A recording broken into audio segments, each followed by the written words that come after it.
येतो निघून जायचं साप. दर दिवशी तो साप हप्त्यातून 2-3 वेळा आला का 2-3 वेळा साप यायचा, त्याच्या पाठीत बसायचा.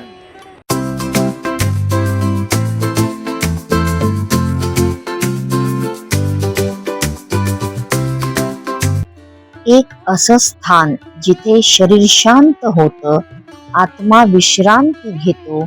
मुंबईच्या हृदयाजवळ ठाणे जिल्ह्यातील एक छोटस आत्म्याला भिडणारं शहर म्हणजे दिवा.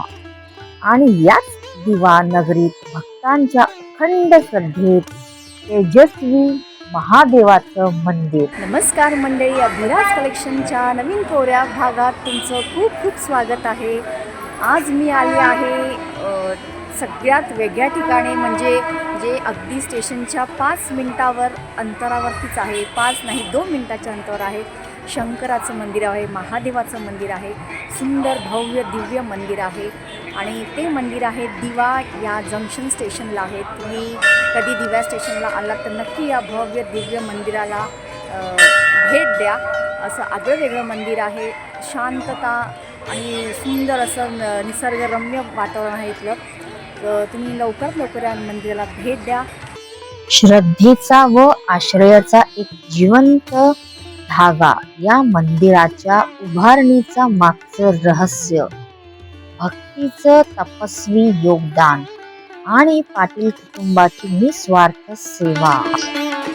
या मंदिराची स्थापना झाली ती म्हणजे पाटील कुटुंबाच्या निष्ठेने, श्रद्धेने आणि निस्वार्थ सेवेने. त्यांनी आपल्या महादेव प्रेमाचा हे मंदिर उभारलं आणि आज इथे हजारो भक्तांना शांती, आधार आणि अनुभव पाहायला मिळतो.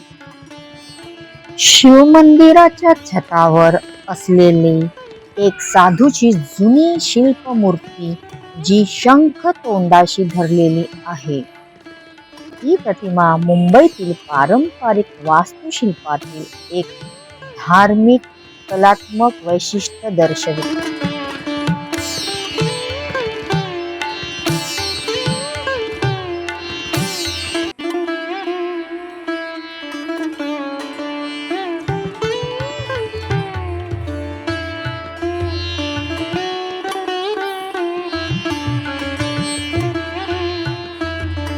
मंदिरात आत प्रवेश करताच सुंदर नंदी महाराजांचं दर्शन पाहायलाच मिळतं.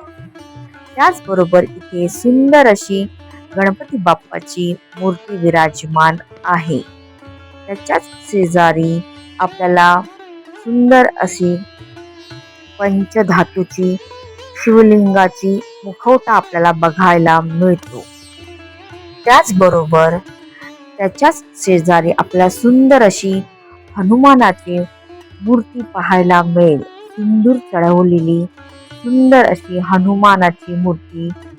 इथे आपल्याला अंबे मातेची मूर्ती देखील पाहावयास मिळते. सुंदर अशी प्रसन्न करणारी मूर्ती. त्याच्याच शेजारी श्री स्वामी समर्थांचे काही फोटोज इथे ठेवलेले आहेत. त्याच्याच वरती आपले साईबाबांची फ्रेम सुद्धा इथे बघावयास मिळते. त्याच शेजारी इथे अंबे मातेची म्हणजेच ग्रामदेवताची इथे फोटो त्यांनी स्थापित केलेले आहे. मंदिरात खूप शांत आणि आध्यात्मिक वातावरण असल्यामुळे सगळीकडे सकारात्मक ऊर्जा निर्माण आहे.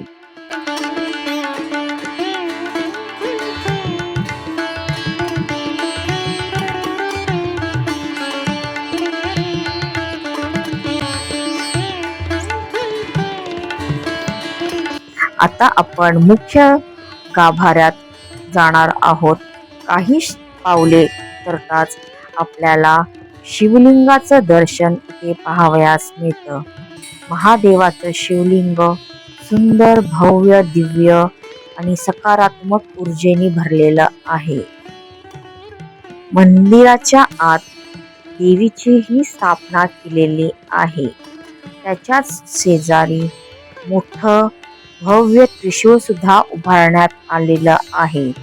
त्याच्यावरती डमरू सुद्धा स्थापन केलेलं आहे.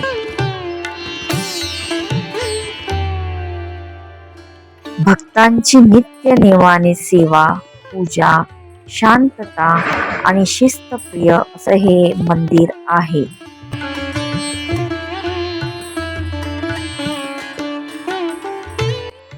श्रावणी सोमवार, महाशिवरात्री इथे भक्तांची अफाट गर्दी पाहावयास मिळते. भक्तांच्या अंतकरणात शांततेचा संचार होतो आणि आध्यात्मिक ऊर्जा आपोआप अनुभवली जाते. आपल्या थोडक्यात अशी माहिती मिळणार आहे. मंदिरचे सेवक आहेत ते आपल्या थोडक्यात माहिती देणार आहेत या मंदिराबद्दल. चला जाणून घेऊ आपण थोडक्यात ही माहिती मंदिराबद्दलची. आमच्या मंदिरची प्रत अशी आहे का आमचा आजोबा इथे मंदिरच्या शेतावर यायचा. इथे मंदिर आमची शेती होती. या शेतावर येत असताना नेहमी तो गावातून कचऱ्याची पाटी घेऊन यायचा आणि पाटी ते कचऱ्याची टाकत असताना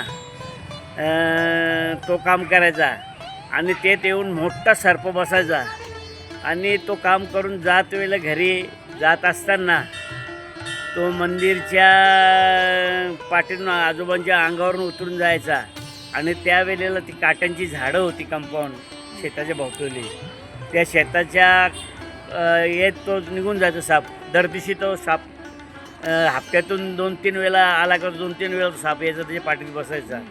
आणि ती परिस्थिती आमच्या वडिलांनी आम्हाला सांगितली होती. तर त्यावेळेला मी एक फार मोठी मुसीबतमध्ये होतो. त्या टायमाला मी असा विचार केला का आपली एवढी प्रॉपर्टी रेल्वेमध्ये गेली जमीन, आपल्याला काही पैसे भेटले नाही त्याचे, आणि म्हणून आपण एक आई वडिलांच्या नावाने ते शिवमंदिर बनवायला मंदिर घेतला. तेव्हा मी ज्या कारागीर होतो त्या लोकांना सांगितलं का 3 ते 4 वर्षात मंदिरचं असतं ते आपण काम करणार, कारण माझी तेवढी ताकद नाही, ऐपत नाही. त्यावेळेला मी छोटासा रेतीचा धंदा करत होतो रेती मंदिरला. त्या धंद्याच्या माध्यमातून मी एवढा धंद्याची माझी भरभराट चालली. मी सकाळी तिथे कारागीर लोकांना काम दाखवून जायचो आणि मी विटेचा धंदा स्वतः करायचो. वीट मी बनवलेली होती तीच मंदिरला वीट वापरायची आणि मग तिथून मी सांगून जायचो कामाला असं असं काम झालं पाहिजे आणि संध्याकाळी येऊन त्या लोकांना पेमेंट द्यायचो.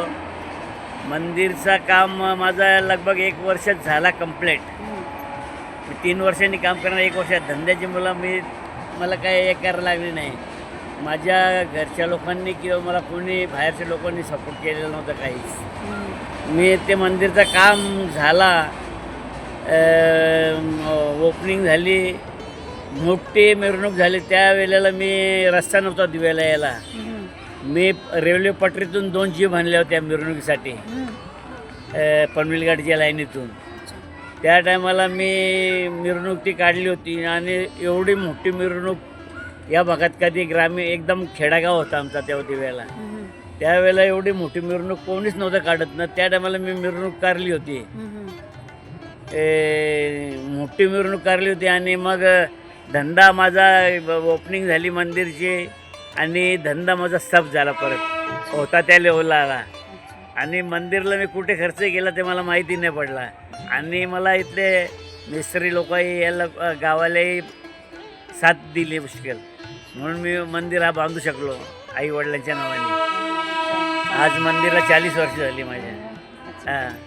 आता एक इच्छा आहे काय मंदिरचा असं मी दगडी बांधकाम करून त्याला पूर्ण करणार आहे. बाहेरून काम घेऊन इच्छा तुमची लवकर पूर्ण होईल. आणि माझ्या आजोबांचं वडिलांचं नाव चाललं पाहिजे ही माझी इच्छा आहे. अरे वा, छान छान. आजचा व्हिडिओ तुम्हाला कसा वाटला हे नक्की लाईक, शेअर आणि सबस्क्राईब कमेंट्स करून सांगा. की थोडक्यात त्यांनी छान अशी सुंदर माहिती दिली आहे. यासाठीच मी आधीच सांगितलं होतं सुरू होण्याआधीच व्हिडिओ की लवकरात लवकर तुम्ही या मंदिरला भेट द्या. सुंदर असं भव्य दिव्य शांत वातावरण, निसर्गरम्य वातावरण आहे ते. नक्की एकदा भेट द्या. आणि स्टेशनच्या अगदी जवळ 2 मिनिटाच्या अंतरावरती आहे, तर नक्की या मंदिरला भेट द्या. भेटूया पुढच्या व्हिडिओमध्ये. तोपर्यंत हर हर महादेव, शंभो हर हर महादेव.